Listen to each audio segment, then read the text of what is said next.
ഒരു ചൂടേറിയ വേനൽക്കാല ഉച്ചയ്ക്ക് വിശന്നിരുന്ന ഒരു കുറുക്കൻ ഭക്ഷണം തേടി നടക്കുകയായിരുന്നു. ആഹാ, എന്ത് മനോഹരമായ മുന്തിരി! ഇത് കഴിച്ചാൽ എന്റെ വിശപ്പ് മാറും.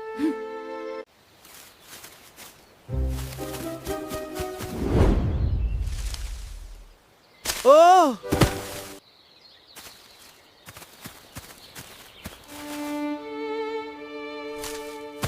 ഓ! അല്പം കൂടി ഉയരത്തിൽ ചാടണം. ഇനി ഒരിക്കൽ കൂടി. ഇത്തവണ തീർച്ചയായും എത്തും.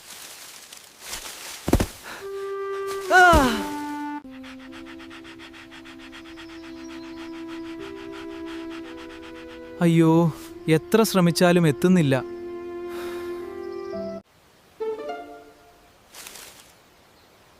എനിക്ക് ആ മുന്തിരി വേണ്ട. അത് പുളിച്ചതായിരിക്കും.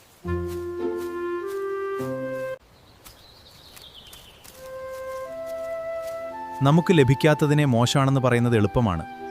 പരാജയം സമ്മതിക്കുന്നതാണ് യഥാർത്ഥ ധൈര്യം. ഇതായിരുന്നു കുറുക്കനും മുന്തിരിയും എന്ന ഈസോപ്പ് കഥ. കഥ ഇഷ്ടമായെങ്കിൽ മൈക്ക് ടി വി സബ്സ്ക്രൈബ് ചെയ്യാൻ മറക്കരുതേ.